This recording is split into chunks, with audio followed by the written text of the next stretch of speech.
Gila banget sih. Oh gitu, dulu gitu. Ya gue dulu lama di industri sebenarnya. Tekstil. 21. Sobat 21 yang interviewernya Kananda. Iya betul. Nanda and Aham. Manda. Let's go. Ada pertanyaan sinopsis ya? Enggak, aku udah hapus. Oke.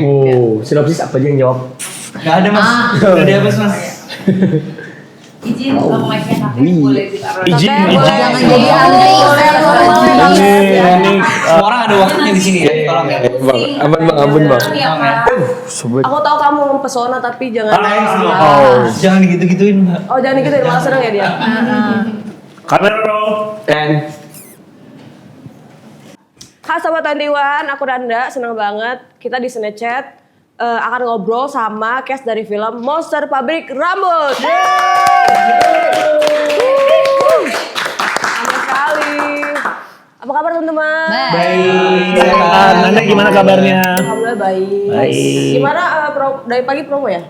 Oh udah Dari tadi kemarin ya? sebenarnya dari kemarin-kemarin. Dari kemarin ya. Hari ini beberapa ada yang udah promo juga sebelumnya. Tapi sobat XX1 salah. Sobat 21 gimana kabarnya? Masuk itu. Anjay masuk, oke. Klip itu Ya. Iqbal langsung rame. Oke. Di klip langsung ramai klip. Clipper.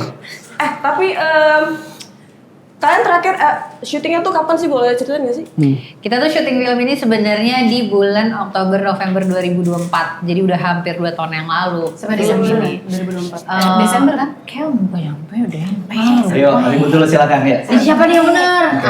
Pokoknya akhir 2024. Akhir Oke. 2024. Akhirnya tahun ini akan tayang di Juni. Oke. Ada deg-degannya nggak mau tayangnya? Deg-degan sih.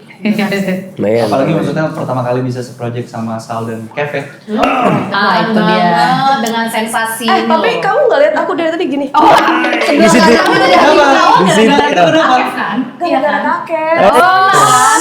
Boleh nggak kita ngobrol Mau gede ke soal depan itu? aja, ke belakang. Kita kayaknya nggak usah gede-gedean soal itu ya. Kecilin aja dikecilin. Makanya lo udah taruh di belakang, pesona lo tuh terlalu. Makasih. Takut agak itu layar. Iya makanya takut. Makasih. Kalau malah Lensa gue langsung sebenarnya. error takutnya. Lo tuh kalau di kamera kayak yang cerita Nabi yang ada putih itu. Saking maksudnya saking mempesonanya. Iya, ganteng banget. Makasih ya. Ya lanjut boleh. Lanjut, oke. Tapi kalau kakek gimana kak? Proses promo akhirnya pertama kali film ini ya. Maaf banget, teman-teman, Film- agak geser dikit ya. Oke. Sorry. Oh ada bodyguardnya Sorry. di sebelah ya. Ayo ngomong. Seru, senang, alhamdulillah.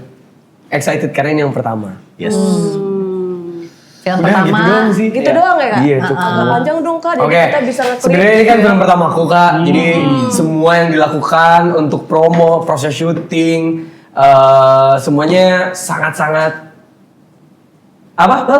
Sangat-sangat Fun. fun. Fun. Serius sekali. Iyalah. Sampai katanya kalau nggak salah sampai ke bawah, sampai selesai syuting ya kayak Wah, ngantuk ini. mulu gitu kan? Katanya Ngantuk agak sama itu. kadang suka acting.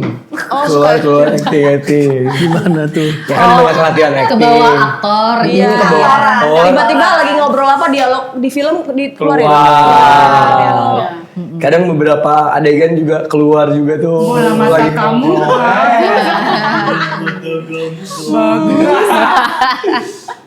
Gitu. Oh, bola mata bikinan kamu bagus. Itu kan dialog dia. Tahu? Kan itu masuk Ada ke trailer. trailer. Oh, emang? Ada. Ada ya? Aku nonton trailer, nonton kamu doang. Ini tuh akan masuk 10 adegan paling ikonik di film Indonesia. Jadi itu yang Tiwan itu biasa bikin tiap tahun. Itu takut Ini ini. kayaknya udah berlebihan ya. Kaleidoskop gitu ya. Takut Oke. dosa. Yang aku masukin itu. Kaleidoskopnya masuk loh di. View NFFI 2026.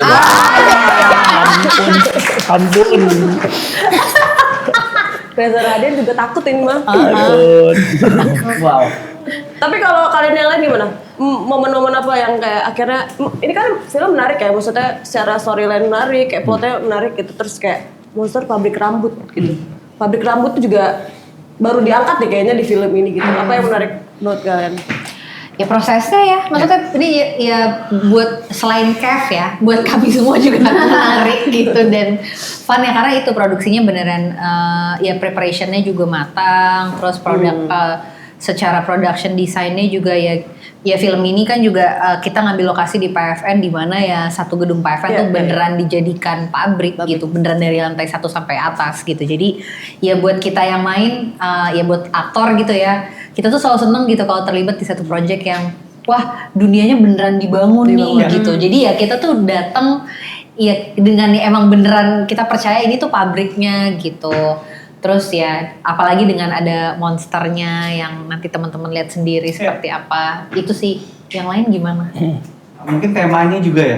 Tema yang dibahas gitu lewat Monster Pabrik Rambut rasanya makin kesini di 2026 ini ngomongin hustle culture, overwork, kerja lembur sampai somehow entah kenapa kok makin relevan gitu. Padahal ini kita syutingnya 2024, bahkan Bung nulisnya juga berapa tahun?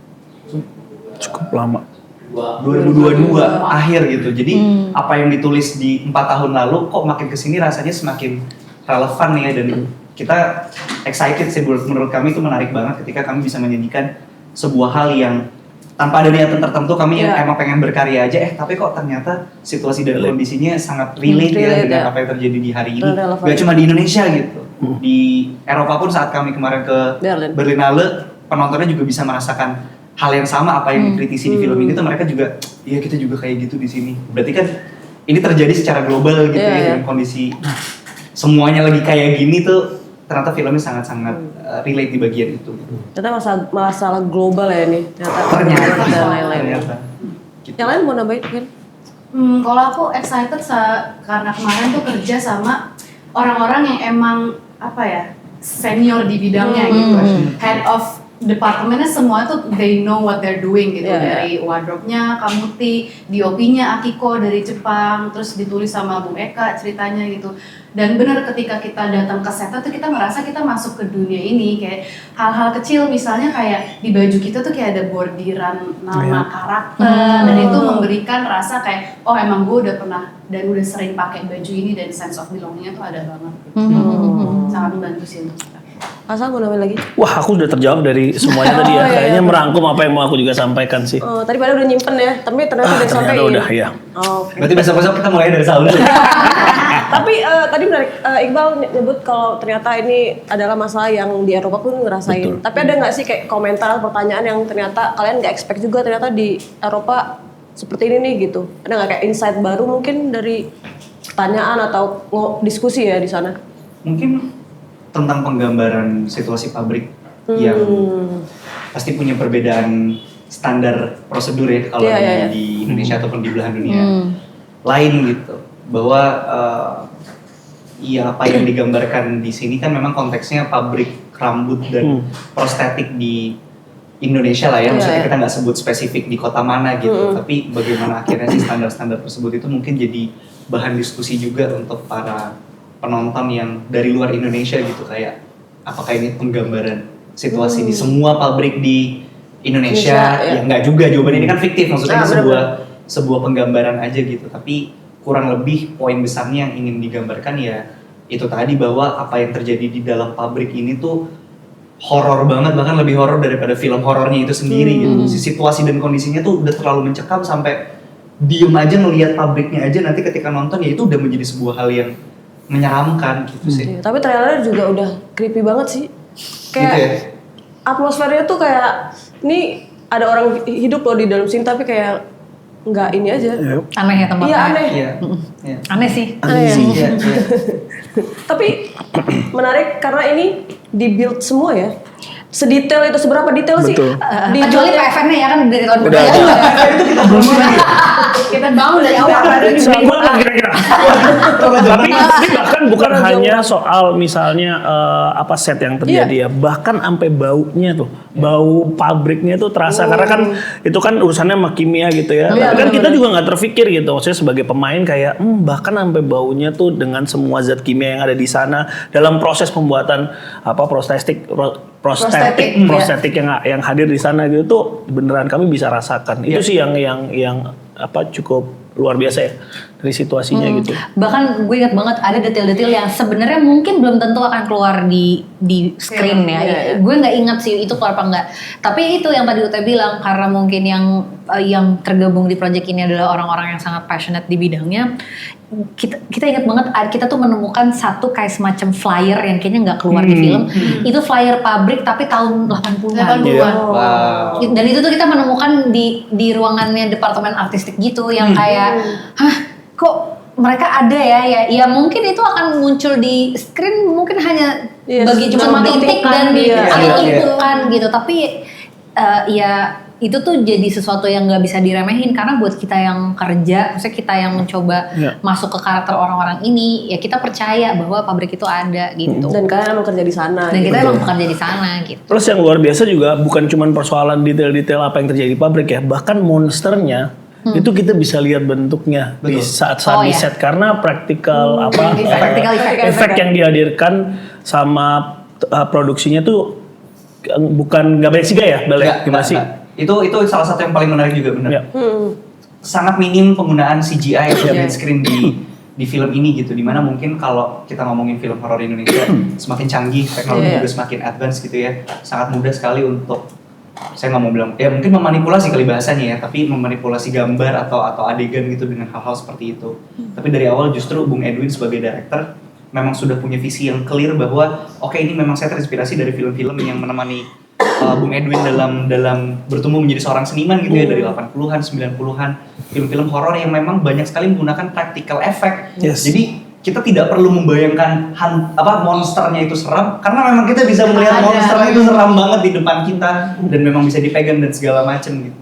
Itu yang menurut kami kayaknya akan membedakan Monster Pabrik Rambut ini sebagai horor fantasi ya, dibandingkan dengan pilihan horor yang pernah ada di Indonesia sih. Bahkan kayak ada koran-koran juga ya, maksudnya kayak gitu, kayak klipan gitu-gitu. Apa detail koran gitu-gitunya juga real sih. Oke. Bentar, saya mau nanya tapi lupa.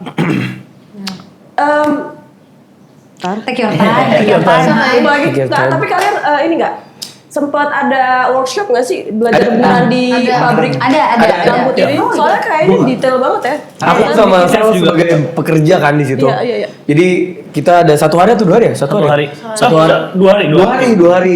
Dari nyobain kita bikin prostetik dari resin. Bikin resin pakai apa sih itu namanya? Ya, tempat moldnya itu molding, resin, terus abis gitu, kayak cetakannya gitu, terus apa sih bahan asbes apa sih? Beneran masukin itu beneran ya. dipasangin gitu, karena itu kan gatel banget ya. Yaudah, sama itu. Yang gatel serabut excited. Oh, fiber. Itu dia. Fiber. Jadi, sorry fiber kita disimpan di moldi, dikasih minyak dulu. Oh itu gue juga belajar tuh. Apa sih namanya? Kuas. Enggak, yang bahan itu ya apa? Bahannya itu kimia banget lah itu. Iya.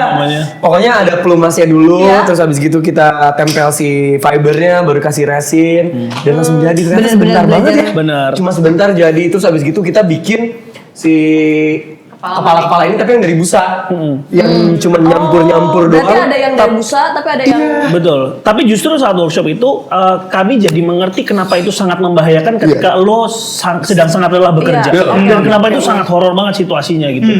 Jadi karena misalnya ketika kita terlalu lama untuk menahan cairannya, itu busanya bisa meluap. Iya nggak sih? Dan itu sangat berbahaya karena kan panas banget. Dan kamu bayangin aja gitu ya, maksudnya ngebayangin kayak seberapa mengerikannya sih kecelakaan di situasi kerja. Iya, benar. Pabrik gitu, terutama pabrik rambut. Itu pas kita nyobain beneran emang bahaya banget situasinya gitu. Iya. Apalagi kalau mengerjakan itu sambil dikejar target dan lagi ngantuk. Betul. Potensi untuk kecelakaan tuh yang memang jadi gede banget. Dan kalau nanti lihat filmnya, kejadian situasi-situasi seperti itu tuh juga hadir di dalam film itu gitu. Memang itu yang juga kami rasakan gitu sebagai pemeran. Iya, kayak gini-gini kan sebenarnya kayak bayangin aja tuh mata, tapi kayak ke tangan aja kan bisa luka. Tapi ini beneran tajam banget Kak. Betul. Jadi itu tajam banget karena biar buat misahin rambut sama rambut lainnya. Ngesisir kan kalau kayak gitu cepat daripada kita pakai sisir biasa satu-satu. Terus berarti kalian harus mencoba berkali-kali dong biar terlihat kalau kalian emang udah Yes. biasa kan di sana. Ya. Itu dia tuh apalagi UT belajar menyulam. Oh iya, Menyulam mulai. rambut ya? Satu persatu. Karena bikin Satu-satu, wig satu kan. mulai. Iya. Ya kamu bayangin aja kayak kain tulle kebaya kan ada Iya. rongga kecil-kecilnya kan. Aku harus nyimpulin satu helai rambut ke Iya. berbagai rongga itu. Dan nyimpulinnya itu tuh pakai alat yang tajam banget. Kayak emang harus kayak apa sih buat alat rajut tapi versi tajamnya gitu. Tajamnya. Terus kayak secara postur kan kayak juga harus maju ke Iya. depan, harus agak bongkok gitu. Emang posisi yang tidak nyaman kalau kita lakukan dengan waktu yang lama Iya. gitu. Jadi emang nyaman lah. Dan emang wajar kalau mereka secapek itu juga ya. Bener. Capek sih capek. Kayak kalian aja nyobainnya udah capek, apalagi mereka yang harus bertahun-tahun gitu. Betul, walaupun mereka juga udah jauh lebih jago daripada kita pasti Jago ya, banget, gitu kan jago udah kayak banget. Iya. gitu. Ya gue cenderung lebih banyak yang lebih cuek ya cara mengerjakannya. Betul. Kayak waktu Iya. harusnya pakai apa? Sarung Iya. tangan. Sarung tangan, tapi mereka kayak ini terlalu lama gitu. Jadi mereka beneran nggak pakai sarung tangan Iya, gitu. safety Mereka nya kayak gitu. bahaya gitu. Tapi mereka kayak udah atau tetap Terlatih. maksudnya cedera-cedera juga.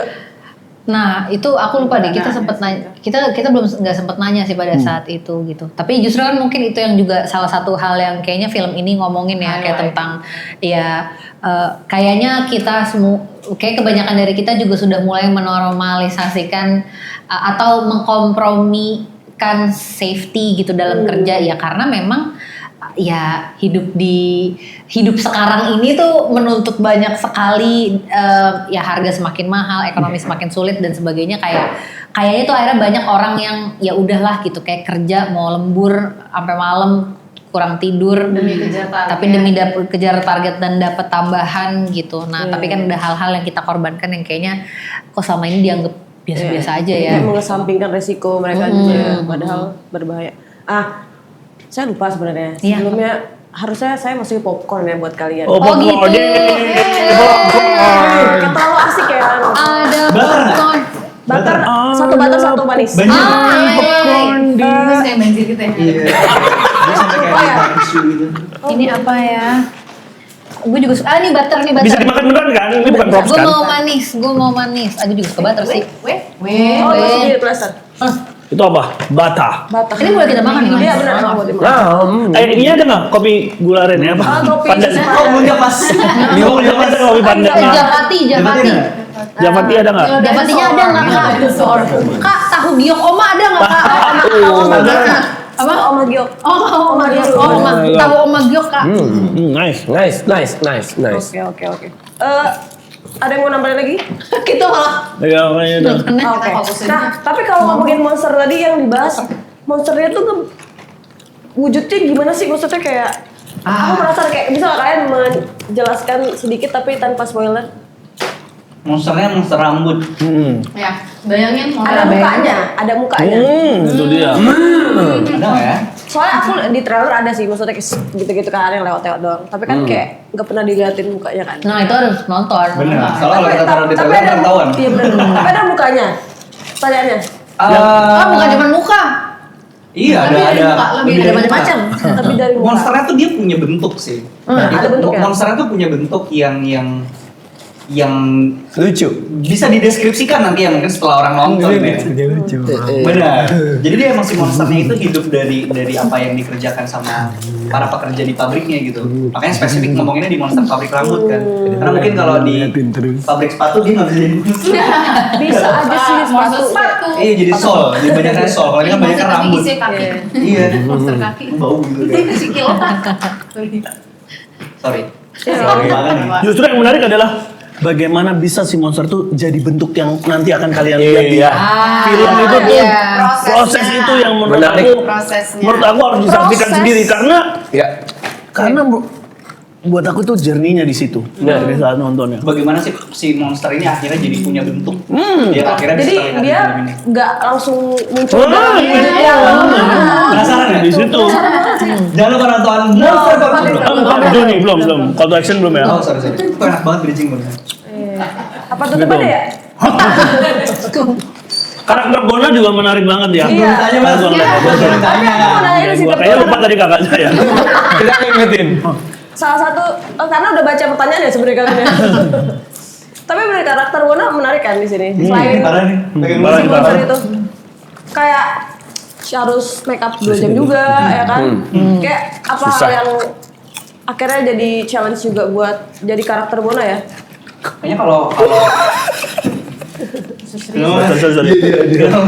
Nah, kita berdua sih. Lempar-lemparan popcorn ya. kalau challenge-nya mungkin kebaginya 2 kali ya. Kalau challenge secara bentuk, secara teknis gitu, itu tadi kayak make up-nya emang butuh waktu yang lama. Terus kayaknya banyak juga adegan-adegan Bona karena tadi menggunakan practical effect itu, jadi banyak hal-hal teknis safety procedure yang harus dilakukan gitu. Seperti menggunakan harness di balik baju-bajunya Bona, menggunakan sling, menggunakan tangan atau kaki palsu. Hal seperti itu yang banyak harus dieksplor dan memakan waktu gitu. Itu kalau dari segi bentuk gitu ya. Tapi kalau dari segi karakternya sendiri, emosinya sendiri juga menarik karena memang Bona kan seorang adik atau sebuah karakter yang emang berbeda gitu ya, unik ya. Dia adalah adik dari kakak Kak Putri dan Kak Ida, tapi secara karakter gitu dia memang berbeda gitu, cara berbicaranya, cara membawa dirinya, apa yang bisa dia lakukan, mengeksplor itunya yang seru banget waktu itu sama movie. Cara ngomong tuh berarti ada bedanya. Si Bona punya, ya mungkin selayaknya orang-orang yang dianggap aneh dalam tanda kutip gitu ya, untuk dalam arti baik ataupun buruk gitu kan, pasti kan ada cara-cara yang kayak kok gitu sih gitu. Nah itu yang kita berusaha coba tampilin di Bona juga untuk menambahkan efek kalau dia ini memang berbeda, dia tidak seperti kakak-kakaknya walaupun kakaknya sayang banget sama Bona ya, tapi Bona tuh berbeda gitu. Terus proses nguliknya lama nggak sih? Maksudnya kayak buat nemuin, oke, Bona tuh harusnya segini sih karena dia nggak aneh dan lain-lain gitu. Waktu itu kurang lebih sama kayak teman-teman. Berapa lama sih kita? 2 bulan?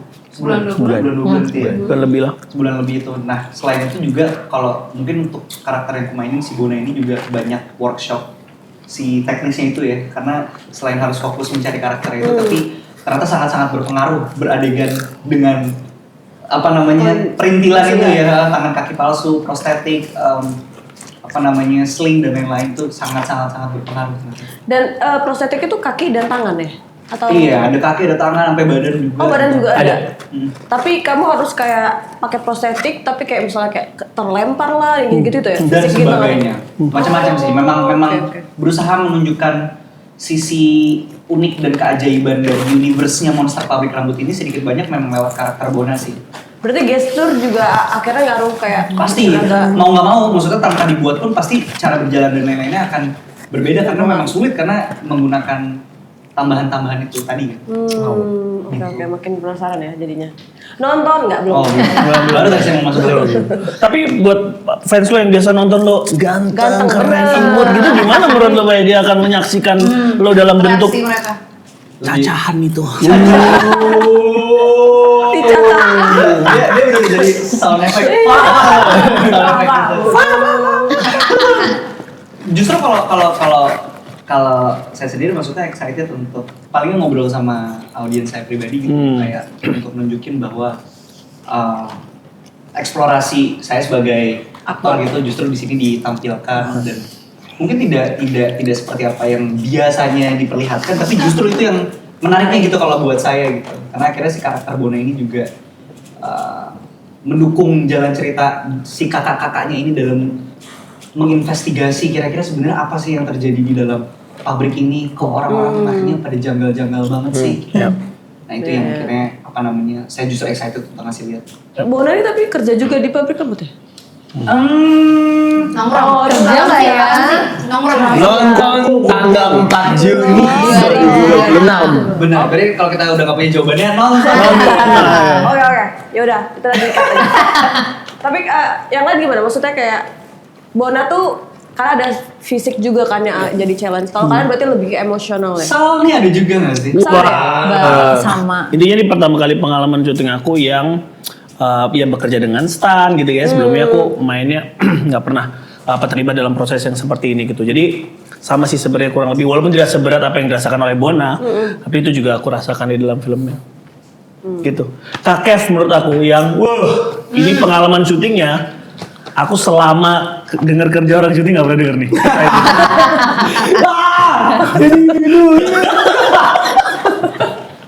Tapi lu juga bekerja dengan itu kan, maksudnya dengan prostetik, Iya, dengan gimana hal gimana yang boleh. Bener. Kalau aku nggak jauh beda sama Sal Priadi karena ya karakternya juga memang kurang lebih sama, jadi pekerja pabrik. Teman Sal juga ya pekerja pabrik, juga di apa sih? di pabrik. Iya, di pabrik Iya, juga pabrik. di divisi yang sama, kurang lebih sama Sal. Jadi pekerjaannya sama Rudi dan nggak jauh beda. Ya bekerja siang malam, lembur, nyetak tangan, kaki palsu, benerin rambut, bantu beres-beres. Itu dilakukan sama syuting. Nggak sesulit itu sih. Tapi ya memang ada satu adegan yang wah ini sih Epic banget. FFI sih, FFI. makanya tanggal 4 Juni. Nah, Tapi berarti ada divisi-divisinya gitu ya? iya betul. Iya, karena pabrik kan pasti begitu kan. Iya. Jadi pekerjaannya memang Di ruang yang dipecah gitu. Oh. Kayak kebetulan aku tuh satu divisi juga sama mereka nih. Sebenarnya aku bagian cetak mencetak, tapi kalau Ida tuh sebenarnya bagian yang Rambut. gitu. Oke. Yang paling susah prosesnya yang apa sih? Dalam syuting atau dalam Dalam syuting pabriknya? apa dalam Dalam pabrik ya? Nyata. Itu Wah, yang pasti tadi waktu paling Nyulam sebanyak oh, sih. berat tapi banget. paling bahaya nyetak. Karena fiber kimia. Kayaknya bahaya. Karena fiber Panas itu, dan gatel. Ya. nah itu kalau ke hirup hidung aku pernah baca fiber itu adalah molekul atom yang tajam banget. Jadi kalau masuk ke paru-paru nggak bisa dikeluarin Tajam ya? sendiri sama paru-parunya, jadi bisa menyebabkan kanker. Itu sebenarnya yang paling parah dan orang-orang nggak bisa lihat partikel paling kecil yang kehirup atau enggaknya. Itu pakai masker berarti enggak? Harusnya iya. Harusnya Masker. gitu. Tapi yang namanya di Indonesia ya. Iya. Tadi. Makanya tadi pada Resikonya. pertanyaan SOP ya.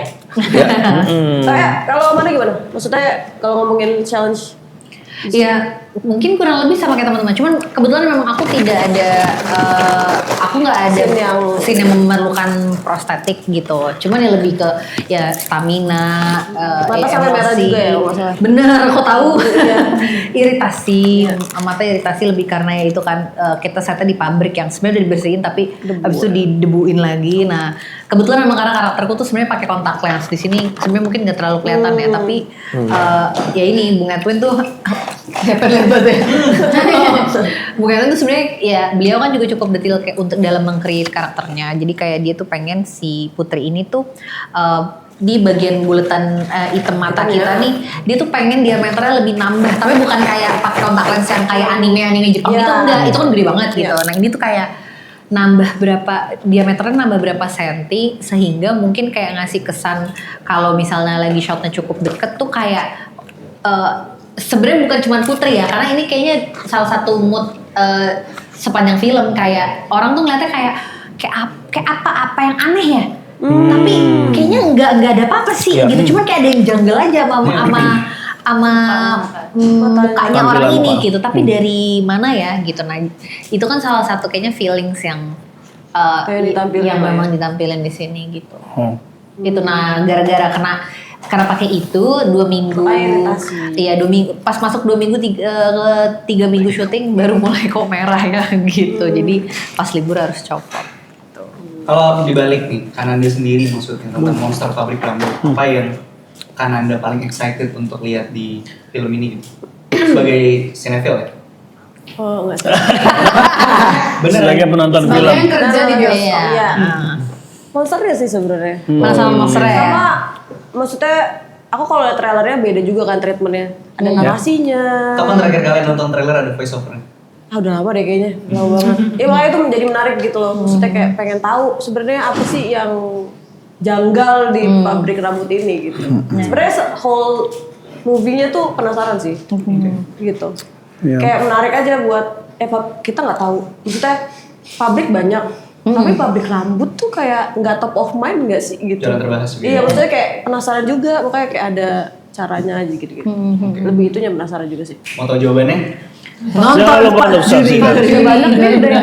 Gak usah pakai closing. Kalau Ute gimana? Lanjut. Aku salah satu tantangannya sih nemuin karakter Ida sih. Soalnya emang karakter Ida tuh emang didesain anak tengah yang emang punya dunianya sendiri yang berbeda sama yang lain. Tapi yang aku inget pas Mas Edwin pas awal-awal reading itu ngomong iya ide ini emang indigo bisa berkomunikasi sama yang aneh-aneh yang tidak bisa dilihat mata, tapi dia pengen karakter Ida itu tidak gelap, tidak dark, tidak misterius. Jadilah karakter Ida yang ajaib ini, gitu. Yang agak bisa dibilang agak kekanak-kanakan. Jadi yang aku suka tuh dinamika dari kita bertiga tuh Kak Putri kakak paling tua yang type A, yang semuanya rasional. Ini si Bona juga ajaib bentukannya, terus Ida juga aneh gitu. Jadi kayak masing-masing punya karakternya sendiri. Dan nemuin itu lumayan agak challenging juga. Lumayan. Tapi kalau dari proses syutingnya ada nggak? Maksudnya selain itu ya tadi bikin rambut itu, ada yang akhirnya jadi kayak menarik juga, pengalaman baru kah gitu? Apa ya? Semuanya sih. Oh mungkin karena kita syutingnya pakai practical effect kali ya, nggak CGI. Biasanya kalau CGI kan kita cuma mungkin nggak green screen atau nggak titik mana gini. Ini karena kita dibantu oleh practical effect itu sendiri, jadi emang genuine gitu rasanya teriaknya gitu. Jadi sangat membantu sih untuk kita. Oke. Oke lanjut. Ntar ya saya baca dulu. Iya, silakan. Ntar ini pasti editor akan ngangkat bagian buffer ini kan? Enggak, langsung terus.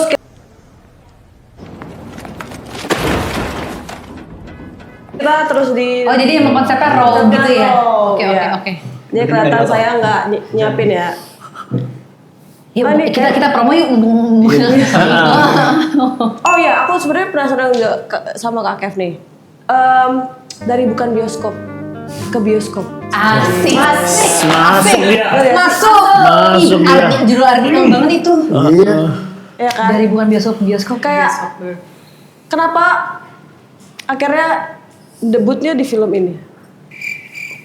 Ini mau jawab jujur atau enggak ya? Jujur. Ya masa Ya, masa Ini kan bukan bioskop play. loh nanyanya. Ya sih. Ini berhubungan sama bukan bioskop?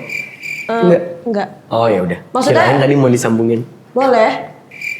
Gimana sih, Gif? Alasan kenapa film ini sebagai film pertama? Iya karena orang tahu tuh bukan bioskop dulu baru ini. Padahal Orang taunya sebaliknya. kan seperti itu. Oh gitu. Padahal Iya, sebaliknya. Aku sebaliknya. kenal mereka tuh di film ini karena syutingnya memang tahun 2024 akhir. Iya. Nah dari situ gitu, kita gitu, kenal. Terus Baru beberapa kali bikin bikin konten konten. sama Amanda awalnya yang sampai di Jepang itu terus viral. Terus orang pengen juga kenapa nggak dilanjutin sih bikin apa segala macam. Ketemu sama Ute, kenapa nggak kita bikin bertiga ya waktu Yang itu. panjang. Gitu. Karena kebetulan soal Priadi dan Iqbal, wah padat banget Kita jadwalnya. nggak diajak kan? Itu dia nggak dapat callingannya. Tapi kenapa film ini menurut lo? Kenapa kenapa lo akhirnya mau memutuskan gitu? untuk Karena film dari ini yang 100 akan film yang ditawarkan. Itu dia. 152. 153. Yang ditolak sama tiga. ya. Yang Kenapa film ini? 152 ditolak ini. Selain kan ada sutradara di depan, apalagi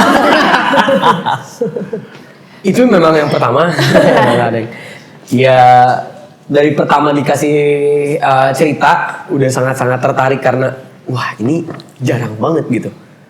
Dan ini jujur ini adalah film pertama yang ditawarkan ke aku harusnya. Oh jadi. Iya. Oh tapi setelah itu banyak dong. Setelah itu Apa yang udah lo tolak dari nih, jadi ini film pertama yang memang masuk tawaran. Terus pas dilihat ceritanya, wah ini menarik parah. Jarang gitu. Maksudnya untukku kayaknya jarang banget ya di Indonesia ada sesuatu horor tapi fantasi, monster, pabrik. Nah dari situ aja udah mulai kebayang kayak wah ini syutingnya akan seru parah gitu. Dan akhirnya ngelihat ada sutradara Bung Edwin dan ada teman-teman di sini, udah pasti sih itu jawabannya iya. Yes. Oke. Gitu kak. Jadi soalnya kamu picky ya orangnya kan. Nggak terlalu Nggak terlalu. Fokus lu fokus. fokus. Curated, real curated. Diajarin Amanda harus curated terhadap kehidupan. Kehidupan. Kemarin ya, aja Thor 3 lo tolak. Lu harusnya main di ini kan? Spider-Man tapi nggak. Itu aja ditolakin. Nggak. Spiderman jadi apa harusnya? Sorry, agak ini dikit ya, nggak dikit. Sorry banget. Duh, masih gue bilang ya. Mikir ya. Sign and Jadi Octopus kembali hidup kan. Hai, lu jadi apanya? Lu jadi cukai daku. Saya jadi ekstase yang pertama kali terbunuh. Sedih. Tapi jujur, pas lihat susunan aktor siapa yang paling bikin kayak aduh ngeri Nggak banget. di spill awalnya. Oh nggak di spill? Kalau nggak salah aku nggak dikasih tahu deh. Sampai casting. Setelah casting kirim, yang udah kesini kalau nggak salah udah ke kantor baru di spill. Karena memang masih proses casting. Ya. Pas aku Semuanya casting masih belum ada yang bisa di spill kalau nggak salah. Jadi nggak dikasih tahu aja. Ya aku ikut-ikut aja. Bahkan nggak ada bayangannya sama sekali yang mainin adalah luar biasa aktor senior teman-teman ini. Mau sedih gede-gede. Oh, bukan. Tapi segen kan, segen. Wah, kita yang segen sama dia. Iya. Karena dia datang pun gue sama Uta tuh kayak kakef gitu. Beneran fix main. Demi. Tapi mereka gengsi. Soalnya gue liat Ute, yang gue ketemu kan Ute pertama lagi casting. Gak apa-apa gak sih gue ngobrol gini? Gak apa-apa. Dia ceritanya, oh gue pertama ketemu lo, itu si kakak bukan. Tapi pas gue lewat, wah. Kayak konten dia ya, kayak konten Dia dia. yang kayak gitu. Tapi lo soalnya keluar dari ruang casting kayak Gak mau kan? Gue gini banget. Masa sih nggak begitu ah? Segen banget ya. Ganteng ya guys. Punten itu udah punten. Gitu, terus Ute cuma gini doang. enggak, gue bakal nanya lo. Gue mau. Ada tuh kayak gitu tuh. Terus dari besoknya, wah keren juga nih main sama aktor yang senior banget. Tapi nggak nyangka juga ya kita abis syuting gitu ya malam-malam suka diskusi selalu dimulai dengan Kev cerita soal industri film yang aku tahu dulu itu gini sebenarnya. Gila banget sih itu kita Dan kayak segan gue mau. Gue dulu lama di industri sebenarnya. tekstil ya. Tapi baru masuknya karena udah ngerasa kayak Waktunya, ini waktunya. ini Dorongan waktunya. hati aja. Enggak karena memang udah enggak sih memang pertama aja kita belum. Sebelumnya enggak ada kok. Enggak ada beneran. Tapi kalau ketemu Iqbal pertama gimana? Iqbal ketemunya sebenarnya udah Iya, Bang. Iya, udah lama. Kita teman lama banget parah. Gua pura-pura enggak kenal. Sama warga. Iqbalnya kan benar-benar gak kenal kan? Dia benar-benar sama warga-wargi Bandung kan. Oh, Iya, kita. Iya. Oh, oke. Gue starstrucknya ketemu Sal Priadi. Ah, shit. Langsung kayak Gak usah pakai ketawa gitu lah. Langsung ya, Gak usah gitu ya. Bener-bener. tapi pas duduk sebelah Sal langsung kayak ada titik. Belum ada lagunya. Oh, Belum ada, oke. belum ada. Iya. Dulu Gala Bunga. Gala Bunga. Lagi rame banget itu Gala Bunga. Wow. Sekarang dia juga penyanyi ya. Bang. Benar, dia juga boy band. Iya. Multi talent ya. Karena ya dari makin jauh dari kawan-kawan. jadi podcast Oke ya. kita kayak shoot ke Kita belok pantai aja lah. Ya. Sekarang ke Kasal ya.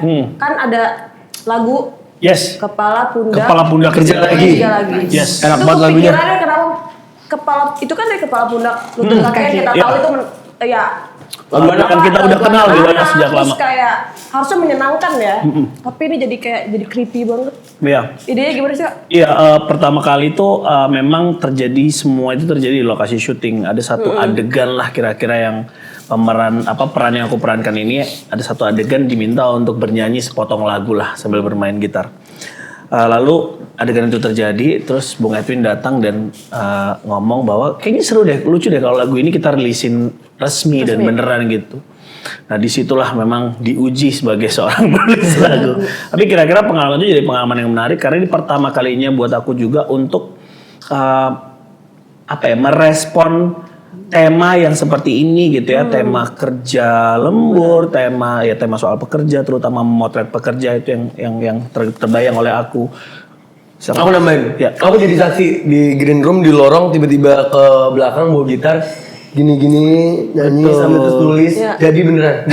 wah. Itu Bener di lokasi. Di lokasi. Terima kasih. Bukan Aku pas gini kayak liatnya. sebelum reading atau kayak gitu-gitu enggak? Enggak ada langsung Di lokasi yang harus dinyanyikan di adegan dalam ya, adegan itu ya. ya, itu memang begini di lokasi terus habis itu kita panjangin. Itu sih proses yang menarik buat aku sebagai seorang penulis lagu. Ditambah juga karena ini kan berangkatnya dari film gitu ya. Aku juga selalu berusaha untuk kayak gimana caranya bisa capture suasana yang ada di filmnya gitu. Makanya pendekatan bunyinya juga bunyi-bunyi yang rasanya industrial gitu ya. Kami bekerja sama dengan produser. Kepala agak patah ya. Ini lagi jelasin. Tiba-tiba nyanyi. boleh saya jelasin dulu? Ya. Jadi kepala. Oh, yang mana yang sini? Kita udah mau jelasin lagi. Komedi itu di situ ya tadi. Komedian semua di sini masalahnya isinya. Sampai mana tadi? Produser. Kerjasama dengan produser yang aku memang nggak pernah terbayang sebelumnya. Kerjasama yang produser yang biasa mengerjakan musik elektronik. Namanya adalah Attila Syah. Dan ketika kita bekerja sama produser musik elektronik, alasannya karena kita mau berangkat dari bunyi dulu. Gimana caranya bisa capture bunyi-bunyian yang rasanya itu ada terasa lembab, suasananya kerasa, rustiknya kerasa, gritty-nya kerasa kalau kata Bale itu yang kita berusaha kejar dulu. Lalu muncullah pikiran soal lirik.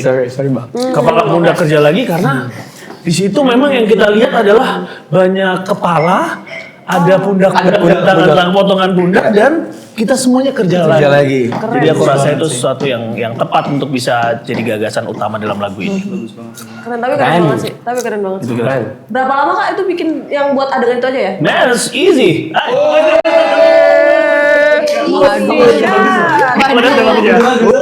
Iya, jadi sombong ya. Jangan ditahan. Jangan kalau memang buat adegannya karena waktunya cukup singkat, jadi emang singkat. Kayak siangnya kita rembukan soal lirik, malamnya kita udah take adegan itu. Gitu. Jadi emang cukup singkat. Tapi untuk menyelesaikan lagunya tentu saja butuh proses panjang, bahkan sampai selesai syuting gitu ya, mungkin sekitar sebulanan lah dalam proses pengerjaan. Tapi ada sebenarnya awalnya ada di dalam skrip nggak adegan asal harus nyanyi dan ada memang ada. Tapi kan partnya, liriknya, dadanya itu kan memang kita belum temukan.